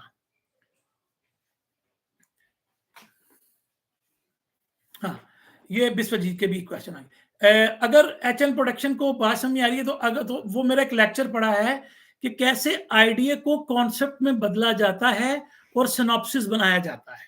ये मेरे लेक्चर में पढ़ा है। 100 के बाद में किसी लेक्चर के में पढ़ा होगा ये, ठीक है। हाउ टू राइट स्क्रिप्ट, ये तो खैर मतलब हाँ, मैं समझ गया। आप ये चाह रहे हो कि आइडिया को स्टोरी में बनाकर स्क्रिप्ट कैसे लिखा जाता है। तो ये तो सारे मेरे लेक्चर्स पढ़े हैं, लेकिन आज के लिए इसको तो नहीं हम कर सकते। आपके क्वेश्चन को मैंने ज़हन में बना लिया, मैं इसको आपको किसी तरीके से ये समझा दूंगा, आप वो फिक्र में ना रहें आप। दूसरा क्वेश्चन ये है हमारा कि how to convert theme question, Aijaz भाई का, into thematic statement. You right. देखिए, मिसाल के तौर पे आपके ज़हन में ये एक पहले आपके ज़हन में कोई टॉपिक आता है, यानी मिसाल के तौर पे टेक्नोलॉजी वर्सेस फेथ, जैसे हमने आज की एग्जांपल ली, ये एक टॉपिक है। अब कैन फेथ ओवरकम टेक्नोलॉजी, ये एक थीमेटिक स्टेटमेंट या थीमेटिक क्वेश्चन अब बना है, ठीक है ना। ये एक स्टेटमेंट बन गई है, क्योंकि स्टेटमेंट के ऑलवेज दो आंसर होते हैं। कोई भी दुनिया की स्टेटमेंट आप उठा लें, there are always two answers. और इसलिए आप टॉपिक को स्टेटमेंट में बदलते हैं आपके जहन में। अब गुड वर्सेस इवल एक टॉपिक है, लेकिन गुड वर्सेस इवल तो हर तीसरी चौथी फिल्म में है। लेकिन अब आपने ये देखना है कि आपकी फिल्म में गुड और इवल का क्या कॉन्सेप्ट आ रहा है, यानी कि ठीक है ना। यानी कि हमने वो जो फिल्म थी उसकी हमने एग्जांपल भी दी थी, जिसके अंदर ये सैंड्रा बुलॉक है, और उसमें हम क्या बता रहे थे कि उसमें बता रहे थे कि क्या जो फीमेल हैं, वुमेन है, वो क्या मर्दों की दुनिया में सरवाइव कर सकती हैं। तो वो तो ये एक टॉपिक को आपने स्टेटमेंट में बदला है। तो क्या उनमें वो क्वालिटीज हैं कि they can change into that. तो इसलिए ये इंपॉर्टेंट बात बनती है कि आपको टॉपिक पहले उसमें से निकालना, और टॉपिक में से आपने स्टेटमेंट बनानी है। आपकी स्टोरी जिस चीज के ऊपर है उसमें से आपने उस चीज को निकालना है। ये एक बात हो गई। और ये तो एजाज भाई का जवाब हो गया। विश्वजीत दास जो है, एक तो स्टोरी का मेन थीम होगा, बिल्कुल माइनर माइनर थीम हो सकते हैं, माइनर थीम बिल्कुल हो सकते हैं, वो पैरेलल आपकी स्टोरी के चलते हैं वो। लेकिन लेकिन हमेशा ज़हन में रखें, क्वालिटी ये है कि अगर माइनर थीम भी आपके मेजर थीम को टच करे, यानी कि टच से मुराद ये होती है कि बेशक एग्जैक्टली तो वैसे ना हो, लेकिन they can enhance the major theme. असल में उसका मकसद यही होना चाहिए कि आपकी मेजर थीम को आपके माइनर थीम जो इन्हांस करें। तो बिल्कुल माइनर थीम 2 हो सकते हैं, 10 हो सकते हैं, 50 हो सकते हैं।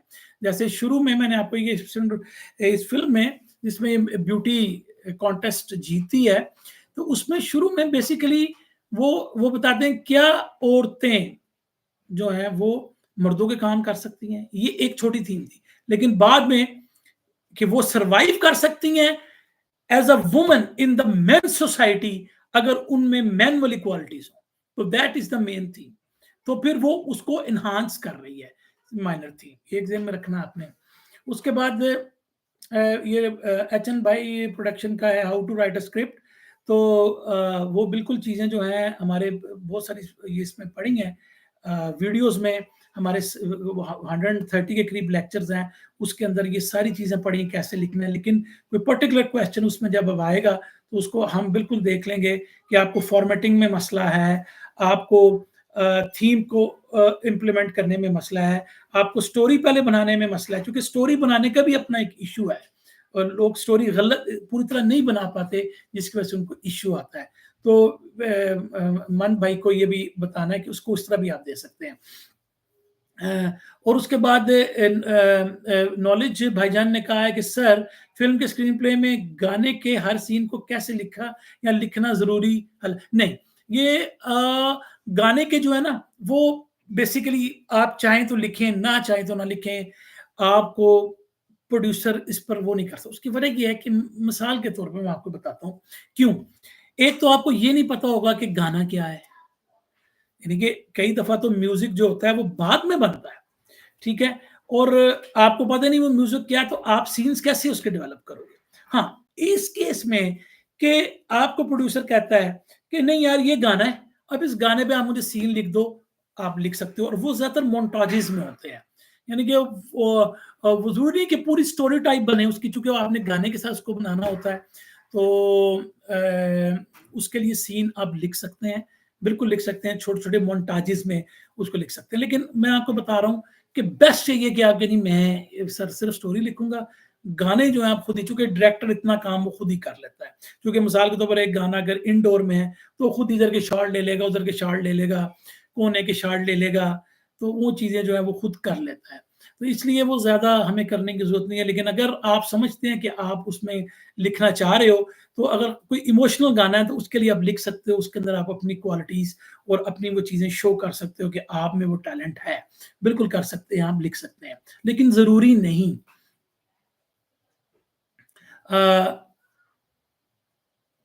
अच्छा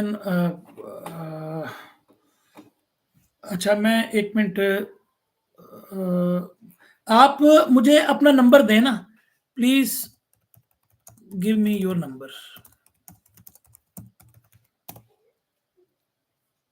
एजन प्रोटेक्शन में आप मुझे अपना नंबर दें, मैं आपको ऐड कर लेता हूँ। और ठीक हो गया। एजाज भाई आपको समझ में आ गई? अगर आ गई तो ओके कर दें। और नॉलेज भाईजान, आपको भी एक दो क्वेश्चन आपने किए थे, वो बिल्कुल अभी शायद पूरी तरह आपको इतनी सेटिस्फाइड आप ना हो, उसकी वजह कि आपके जो क्वेश्चन है वो लॉन्गर बात में तय होंगे, यानी कि वो एक सेंटेंस में उसका जवाब नहीं दिया जा सकता कि कैसे लिखें। तो उसके तो पूरी एक एक्सरसाइज है जो कि हम मुख्तलिफ लेक्चर्स में करते आ रहे हैं। तो उन लेक्चर्स में आप जो है वो करें। अच्छा, इसमें ये है कि मैं अ, अ, इनको अपनी बिस्वजीत दास, आप ये काम करें कि किसी भी यूट्यूब के मेरे लेक्चर का यहाँ पर एक लिंक भेज दें, और उस लिंक में आपको ये जो है एचएन प्रोडक्शन वाले, ये उसमें से लिंक उठाएं हमारा जो है व्हाट्सएप का। बिस्वजीत दास, आप जरा काइंडली किसी भी यूट्यूब के लेक्चर का एक लिंक भेजें, जरा क्विक उसमें भेज दें आप। और मैं इसलिए नहीं कर रहा कि वो फिर मेरी स्क्रीन के आगे आ जाएगा, रिकॉर्ड हो रही है तो स्क्रीन के आगे आ जाएगा, तो वरना वो इश्यू नहीं था, मैं कर देता खुद। तो ये विश्वजीत आप कर रहे हैं?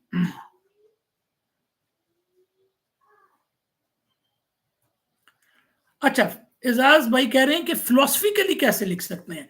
नहीं देखिए, नहीं फिलोसफिकली नहीं लिखना, हमने हमने कोई फिलोसफिकली इसको नहीं लिखना, बिल्कुल फिलोसफिकली नहीं लिखना। हमने बेसिकली थीम का हमारा यहाँ पर जो है मकसद ये है कि हम जो यूनिवर्सल थीम्स दुनिया में होती हैं, ठीक है ना, love will triumph over evil, ठीक है ना, ये जो थीम्स हैं इन्हीं के आंसर्स को आप थीमेटिक टॉपिक को आप थीमेटिक ये स्टेटमेंट बना ली कि will love triumph over war, एक पर आपने ये थीम बनाई है। तो अब इसका कोई फिलोसफिकल वो नहीं है, क्योंकि स्क्रीन पर में से कोई फिलोसफिकल चीजें नहीं होती। हमने वो एक स्टेटमेंट अपने लिए, ये किसी के लिए नहीं है, दैट इज फॉर यू। आपने जब इसको लिख लिया अपने पास, no you have two answers for that. उन दो आंसर की बुनियाद पर आप अपनी पूरी story, screen play, drama, novel उसको लिखेंगे। वो दो आंसर आपने हर सीन में लेकर चलने हैं, तो वो कंफ्लिक्ट बड़ा स्ट्रांग बनेगा आपका। मैं ये नहीं कह रहा कि हर सीन में ही वो चीज आ जाए, मतलब, लेकिन 80+% सीन्स में वो काम नजर आना चाहिए इस तरीके से। तो फिलोसफिकली नहीं, तो मेरा ख्याल है कि वो नहीं दे पा रहे, तो मैं खुद ही इनको एक लिंक दे देता हूँ, लाइक फ्रॉम हेयर, लेट मी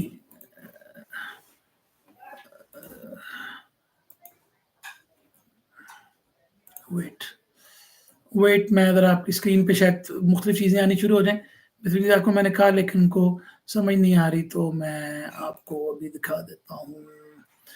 यहाँ पर हम आ जाते हैं, और सपोज ये है, ये मैं आपको दे रहा हूँ कॉपी, और इसको हम, तो इधर से मैं अब आपको देता हूँ यहाँ पर, लाइक से ये एक मेरा उसका है लिंक, और मैं यहाँ से आपको दूसरा भी अब आपको, अगर आप डिस्क्रिप्शन में जाएंगे तो यहाँ पे हमारा व्हाट्सएप का ये लिंक है, ये आप यहाँ से इसको ज्वाइन कर सकते हैं। ये ले, मैं आपको ये भी दे रहा हूँ, ये ले, so this is the link, ये लिंक है हमारा व्हाट्सएप लिंक है ये, ठीक है, ये हमारा व्हाट्सएप लिंक है, ये आप ले सकते हैं इसमें, ठीक हो गया। तो ये व्हाट्सएप लिंक है, इधर से आप देख लें, अगर आप ज्वाइन हो सकते हैं तो बता दें भी मुझे कि हाँ, how to write a shooting script, HN production Maan साहब कह रहे हैं, बिल्कुल। इसमें देखें, शूटिंग स्क्रिप्ट बेसिकली आपका काम नहीं है लिखना, ये राइटर का काम नहीं है, बिल्कुल काम नहीं है, ना इस आप उसमें डलें। उसकी वजह क्या है? उसकी वजह यह है कि जब शूटिंग स्क्रिप्ट आप लिखते हैं, तो वो डायरेक्टर ने अपनी मर्जी से सीनों को आगे, यानी मिसाल के तौर पे वो एक लोकेशन पर अगर आपके 10 सीन है, ठीक है, तो वो 10 सीन्स को शायद 3 दिनों में करना चाहेगा। तो उसकी सीन की जो नंबरिंग होगी और सीन की जो बिठावट होगी, वो उसने उस पर उस तरीके से लिखनी है। आपको उस चीज का नहीं पता कि उसने क्या करना है, लिहाजा आप इस चीज में ना पढ़ेंगे जी मैंने शूटिंग स्क्रिप्ट कैसे लिखना है। वो लिखना हो तो वो आसान है लिखना, लेकिन समटाइम कुछ लोगों को डिफिकल्ट भी लगता है, इसलिए उस चक्कर में ना पड़े आप। बिल्कुल शूटिंग स्क्रिप्ट खुद मत लिखें, let it be written by director. हाँ, डायरेक्टर अगर आपको बुला लेता है, वो कहता है यार मुझे यूं यूं सीन आप तोड़ के दो, तो फिर आप कर सकते हो, कोई मसला नहीं। आपने अपने मेन से ही वो जो स्पेल करना चाहता है। अब क्या है कि सॉफ्टवेयर का फायदा आपको अब क्या होता है कि आप देख लेते हैं कि एक लोकेशन पे कितने सीन्स हैं, आप उसको क्लिक करते हो सॉफ्टवेयर पे, अगर आप कैलटेक्स यूज़ कर रहे हो, मैं आजकल फेड इन यूज़ कर रहा हूँ, मुझे वो भी पसंद है फेड इन, कैलटेक्स कर रहे हो, कैलटेक्स पे ले लो, तो वो एक शीट सी निकल आती है, ठीक है ना? तो उस चीज़ में उस शीट में आप क्या करोगे कि उस शीट से आप वो सीन्स निकाल लोगे। उन सीन्स में अगर वो कहता है मुझे यार ये एक ही लोकेशन के सीन मुझे आप कर दो, तो आप उसको करके दे सकते हो, लिख कर दे सकते हो। शूटिंग स्क्रिप्ट में यूँ होता है। ये शूटिंग स्क्रिप्ट में ऐसे नहीं होगा कि जैसे आपने सीन लिखे हैं वैसे ही सीन चलें। तो हाँ, शूटिंग स्क्रिप्ट में एक काम और होता है कि आपको कैमरा एंगल्स भी बड़े दिखाने पड़ते हैं। कैमरा एंगल्स बताने पड़ते हैं। वहाँ पर आपकी क्रिएटिविटी तो आती है, लेकिन डायरेक्टर उससे खुश नहीं होता। यानी कि मैं ये समझता हूँ कि वो डायरेक्टर का काम है, लेट हिम डू दैट। तो आप क्या सर, मैं आपको स्पेकुलेटिव स्क्रिप्ट लिख देता हूँ, स्पेक स्क्रिप्ट लिख देता हूँ।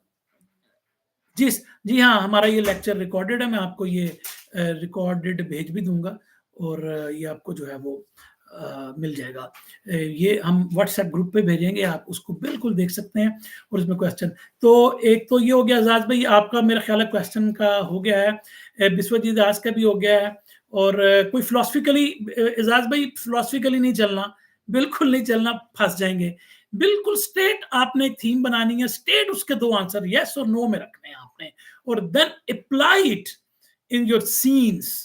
इन योर सीन्स आपने उसको अप्लाई करना है, और वो इवेंट्स दिखाने हैं जो अंदर हो रहा है, उसका रिफ्लेक्शन बाहर दिखाते चले जाएं। यानी अगर एक करेक्टर एक आंसर की तरफ है, तो उसको आपने उधर शो करना है। और अच्छा, जब वो दोनों एक सीन के अंदर हैं, तो वो अपोज कर रहे होंगे एक दूसरे की बात को, अपने हरकतों से भी कर रहे होंगे, और अपनी बातों से भी कर रहे होंगे, और अपने जेस्चर्स के साथ भी कर रहे होंगे। और समटाइम्स अगर आप बहुत क्रिएटिव जब हो जाएंगे, तो आप सीन की जो सराउंडिंग्स है वो भी आप शो करेंगे। फिर जब आप ज्यादा और तगड़े राइटर हो जाएंगे, फिर आप सिंबल्स को यूज करेंगे। आपका मतलब होगा, ये समझने वाले समझेंगे ये सिंबल यहाँ पे क्यों आया है, मोटिव यहाँ पर क्यों आया है। तो ये चीजें बड़ी इंपॉर्टेंट हैं, और ये फिर जब आप उसमें आते चले जाएंगे।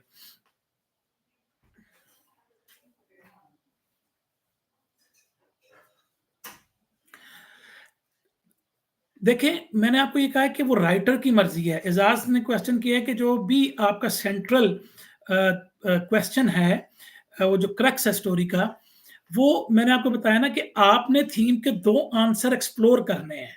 आप जब आंसर एक्सप्लोर करोगे, थीम आपकी पड़ी है, उसके दो आंसर हैं। यानी कोई ये समझता होगा ना साइंस ज्यादा इंपॉर्टेंट है, कोई कहता होगा नहीं फेथ ज्यादा इंपॉर्टेंट है।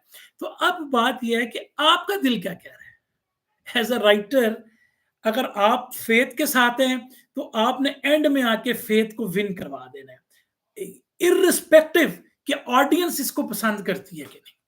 ये अब आपके लिए ट्रिकी क्वेश्चन होता है। तो प्रोटैगनिस्ट जो होता है आमतौर पे वो अ, अच्छी वाली साइड पर होता है आमतौर पे, लेकिन वो अगेंस्ट भी हो सकता है, ठीक है ना? फिर वो एक तरह का एंटेगनिस्ट ही होता है, लेकिन वो नजर प्रोटैगनिस्ट आ रहा होता है, वो एक अलग एक बात है। तो ये जो आप ये कह रहे हो कि वो जो थीम है, बिल्कुल उस थीम का जो आंसर आप एंड में दोगे ना, सीन थीम का जो आंसर आप एंड में दे रहे हो, वो लोग उसको ग्रैब करके उठेंगे सिनेमा से। अब अगर आप समझते हो कि ईमान की जो है वो ज्यादा इंपॉर्टेंस है, तो आप उसको जब विन करवाओगे, तो ऑडियंस उससे ज्यादा इमोशनली अटैच हो, वो यही चाह रहे होंगे यार आप यही करो, या ये जो प्रोटैगनिस्ट है वो यही करे, वो खुद इसमें ट्रांसफॉर्म हो जाए। लेकिन अगर वो नहीं होता, तो फिल्म में प्रॉब्लम नहीं है, लेकिन हो सकता है कि आपकी अब वो कमर्शियल वैल्यू कम हो जाए, पैसे उतने न कमाए, लोग कहेंगे यार उसको तो यूं करना चाहिए था, वो तो अजीब बंदा, वो एंटागनिस्ट तो यूं निकल आया। तो वो फिर जो है ना वो एक इशू बन जाएगा उसके लिए, मैं तो ये समझता हूँ। तो I think it's clear for that. अच्छा, आप ये कह रहे हैं कि उसको वन सेंटेंस में आपने कैसे लिखना है थीम को, थीम को एक सेंटेंस में कैसे लिखना है, आप ये कहना चाह रहे हो। यानी कहने का मतलब यह है कि स्टोरी का मरकजी ख्याल या क्रक्स ऑफ द स्टोरी जो कि आपके वाले हवाले से आपके थीम का ट्रुथ हो, उसका एक सेंटेंस। हाँ, अच्छा मैं समझ गया हूँ। तो उसमें आपने ये है ना कि love will Triumph over war, ये वो एक सेंटेंस है, विल। दिस, आप अगर इसके साथ हैं, इस स्टेटमेंट के इस आंसर के साथ हैं, तो यही आपकी टोटल स्टेटमेंट है। ये आपने किसी को दिखानी नहीं है, ये आपने किसी को बताना नहीं है, इवन प्रोड्यूसर को भी नहीं बताना। समझने वाला समझेगा आप अपना खेल खेल रहे हो, ठीक है ना। वो जब आप सीन्स दिखाओगे, आपकी थीम उसमें झलकेगी, थीम उसमें झलकेगी और ऑडियंस अटैच होगी। आई ग्रंटेड दैट, वो अटैच होगी, वो कहेगी यार ये करेगा यूं ही जो हम। तो लिहाजा बेसिकली एक और बात है, देखो ये जब आपने एक क्वेश्चन पुट किया ना एजाज भाई, जब आप ये क्वेश्चन पुट करते हो अपने स्क्रीन प्ले में, फिल्म चल रही है, आपने क्वेश्चन पुट कर दिया, क्या लव, यानी हमारे इंडियन पाकिस्तानी फिल्मों में क्या है, मिसाल के तौर पर एक झटकी मिसाल लेते हैं कि मिसाल पर लड़की नहीं मिल रही, माँ बाप जो है वो लड़की के नहीं मार रहे, वो शादी करना चाहते हैं, ठीक है, मैं बिल्कुल झटकी मिसाल दे रहा हूँ।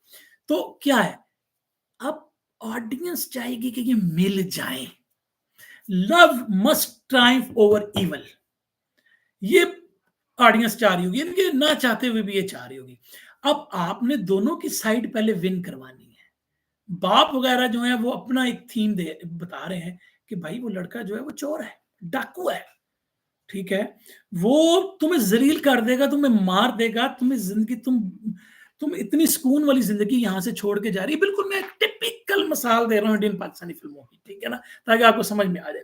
तो क्या अब ऑडियंस आपके साथ यही आंसर चाह रही है कि यार ये मिल जाए आपस में, लव ट्रायम्फ हो जाए ओवर इवल, लेकिन आप एंड में आके नहीं करते ये, लड़की चेंज हो जाती है, लड़की कहती है ठीक है जो मेरे माँ बाप कह रहे हैं मैं से मानता हूं। अब ये है कि आप फिल्म को तो ठीक उठा के लेकर आए हैं, आप हर सीन में दोनों को बराबरी देते आए हैं, लेकिन क्लाइमेक्स में आके no you have to decide which which thing you have to decide. अगर आपने इसके साथ जाना है तो ठीक है, अब आप अगर इतनी हिम्मत रखते हैं कि आपने उसके अगेंस्ट जाना है तो अब चले जाएं। आई डोंट थिंक कि इस तरह होगा। आपको कमर्शियल वैल्यू को भी जेन में रखा, फिल्म में कोई आपकी गलती नहीं निकाल सकता। ये जरूर लोग कहेंगे कि यार इसने क्या किया यार, ये इसने मार दिया उसको, तो ये तो फिर हार गए। तो इस तरह ये चीजें होती हैं। तो ये बेसिकली वो रोमियो जूलियट का ये स्क्रिप्ट है ना बेसिकली, जो कि बाद में चलता आ रहा है और हमारी फिल्म में बनती जा रही है आज तक। ये स्क्रिप्ट, यही थीम जो है लव का, ये हमेशा कामयाब रहा है। उसके बाद एक सेंटेंस में लिखने का तो मुझे जो समझ में आ रही है वो यही है कि आपने आंसर को एक स्टेटमेंट में लिखना है और वो 5-6 वर्ड्स ही हैं, ठीक है ना। आप अपने तौर पे कोई और उसकी, यानी कि मैं समझ रहा हूँ आप क्या चाह रहे हो कि इसकी फिलोसफिकल क्या जो होगी इफेक्ट होगा, वो चीजें आप सोच सकते हो। मैं ये नहीं कह रहा हूँ कि वो नहीं आप सोच सकते हो कि फिलोसफिकल इसकी, यानी कि अगर ये थीम को ये लेके उठता है कि वॉर विन कर जाती है लव से, तो लोग क्या सोचेंगे, यानी लोग क्या सोचेंगे कि आइंदा आइंदा अगर वॉर विन करेगी लव के ऊपर, तो क्या इंसानी कनेक्शन खत्म हो जाएंगे आइंदा 20 सालों में। ये फिलोसफिकल बातें हैं, वो आप सोच सकते हो, मैं ये नहीं कह रहा आप नहीं सोच सकते, आप उसको अप्लाई भी कर सकते हो, लेकिन you have to make film simple. Simple आम ऑडियंस को समझ में आनी चाहिए फिल्म, नॉवल आप उनके लिए लिख रहे हैं। हम यहाँ फिलोसफी नहीं झाड़ेंगे, फिलोसफी झाड़ेंगे तो वो लगेगा कि राइटर अपनी एक कमालात दिखाता रहा है, तो हमने इसमें सिंपल रहना है। और चंद्रमा कह रहे हैं sir I don't know how to do that, क्या यानी कि हम कैसे अप्लाई करेंगे, कैसे अप्लाई करेंगे थीम को, यही चंद्रमा आप चाह रहे हो ना, यही पूछना चाह रहे हो कि हम कैसे करेंगे। तो मैंने आपको एग्जांपल दी है, इस रिकॉर्डेड को आप देख भी लेना, आपको पता भी चल जाएगा कि कैसे अप्लाई करना है आपने। सबसे पहले सब कुछ छोड़ के, सब कुछ छोड़ के जब भी पेपर लेके बैठोगे अपनी थीम सोचो।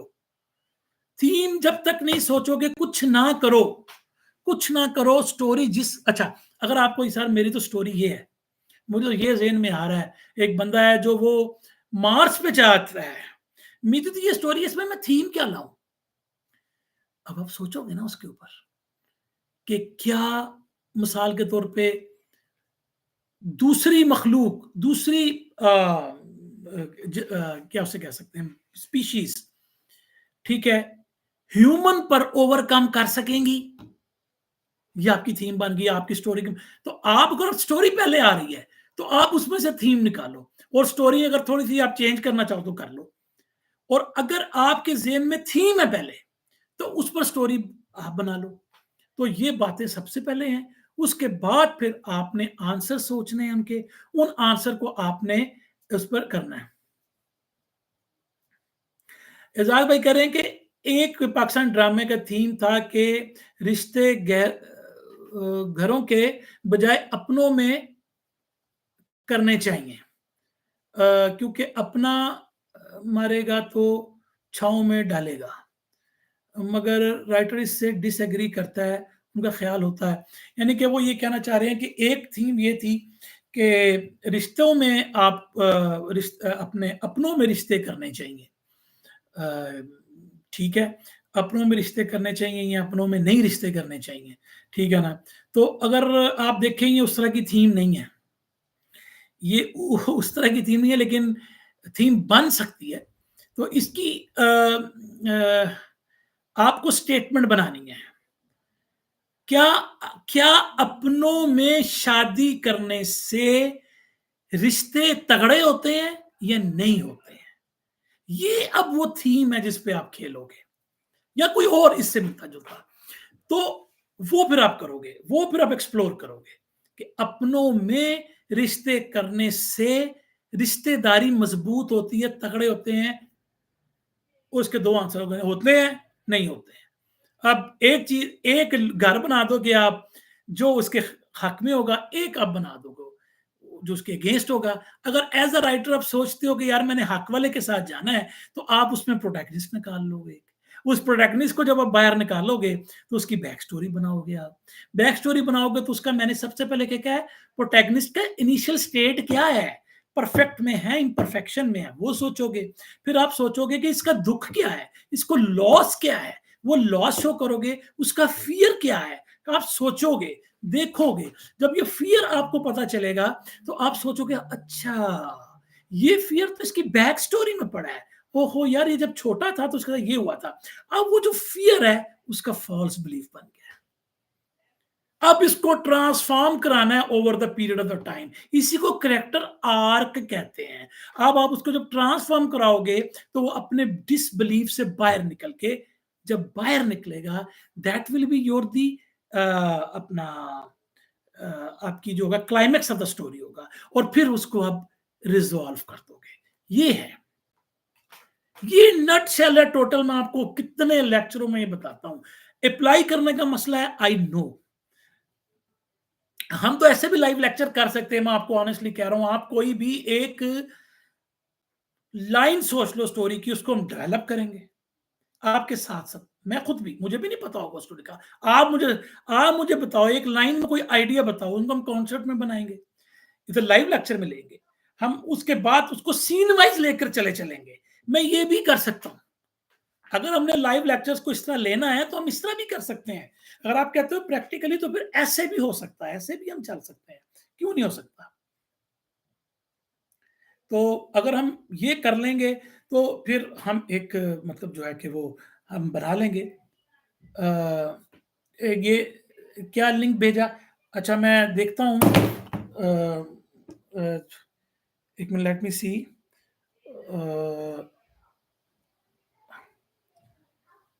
हाँ जी। आप ज्वाइन तो नहीं किया अभी आपने? आपने ज्वाइन नहीं किया अभी मुझे। What is that? आपने मुझे लिंक से ज्वाइन नहीं किया अभी सर। और ये मैंने ऊपर दिया है, ये शॉर्ट URL डॉट AT, ये जो है, ये बेसिकली ये व्हाट्सएप का लिंक है जो मैं भेज रहा हूँ। इसको आप, इसके थ्रू आप आ सकते हैं। इसके थ्रू आप आ सकते हैं, ज्वाइन कर सकते हैं व्हाट्सएप ग्रुप में। और व्हाट्सएप ग्रुप में इंटरेक्शन चूँकि आप हर टाइम कर सकते हैं, तो जब भी मेरे पास टाइम हो तो मैं बिल्कुल उसके जवाब देने के लिए रेडी रहता हूँ। इनको पता है कि मेरी कोशिश होती है कि मैं ज़रूर जवाब दूँ, जितना मुझे नॉलेज है। और अगर आप मेरे तरीके से चलना चाहते हैं तो ज़रूर चलें और यू विल मतलब आपको मज़ा आएगा। कम से कम ये तो आप किसी को कह सकते हो ना, यार ये मैंने सीन क्यों लिखा है?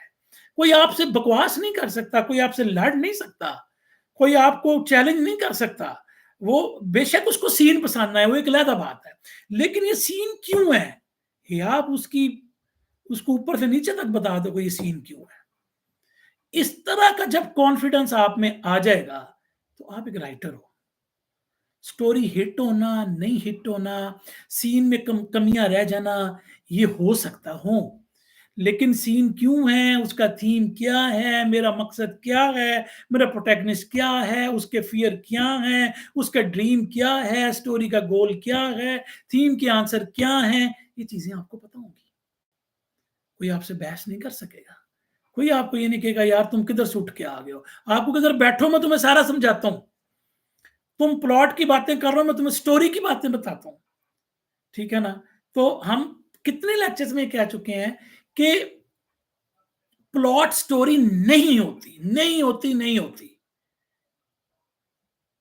प्लॉट इवेंट्स होते हैं। स्टोरी पेज 1 लिखने से पहले जो आपने लिखी है ना, वो स्टोरी है आपकी। इसमें थीम है, इवन इसमें लोग कोर सीन भी एक होता है, एक ऐसा सीन जो जिसे हम कहते हैं ना, यार पहला सीन क्या होगा। अक्सर हम जब लिख रहे होते हैं, यार पहला ओ यार चलो ये लिख देता हूं, ऐसे नहीं होना चाहिए। चलो यार ये लिख दो सीन, फिल्म तो स्टार्ट करूं। वो जब आप सोच रहे होगे ना, आपको बड़े मजे से वो पहला सीन नजर आएगा, तो यार यही पहला सीन बनता है, इसको मैं ऐसे लिखूंगा। तो इस तरह हैं ये चीजें। आई होप कि आपको ये चीजें जो है वो इस टाइम शायद इतनी वो ना भी लग रही हो, लेकिन आपको इंशाल्लाह मजा आएगा। तो ठीक है, फिर इसको बंद करते हैं। जिन्होंने मुझे ज्वाइन करना है, मैंने आपको कहा है कि मेरी यूट्यूब के जो है लिंक्स में यानी डिस्क्रिप्शन में व्हाट्सएप को ज्वाइन करने का लिंक पड़ा है, उसको आप लिंक को क्लिक करके ज्वाइन कर सकते हैं। तो अगले लेक्चर में मिलते हैं। मुझे व्हाट्सएप ग्रुप में आपने बताना है कि अब हमने आगे क्या करना है। इसी थीम को लेकर चलें, एक सीन को लेके भी हम बारी-बारी चल सकते हैं कि थीम को कैसे अप्लाई करना है, या हम स्क्रीन प्ले पूरा भी एक-एक सीन से लिख सकते हैं। लेकिन उसमें प्रॉब्लम ये होती है, वो लिख तो बंदा सकता है, लेकिन ज़ाहिर बात है इसमें टाइम लगता है, सोचने का, लिखने का, तो लोग फिर उसके साथ जुड़े नहीं रहते। यानी हाँ, वो फिर वो कहते हैं यार भागो यहाँ से। तो okay, good bye, good night. तो फिर मिलते हैं जल्दी नए लेक्चर में। Thank you very much.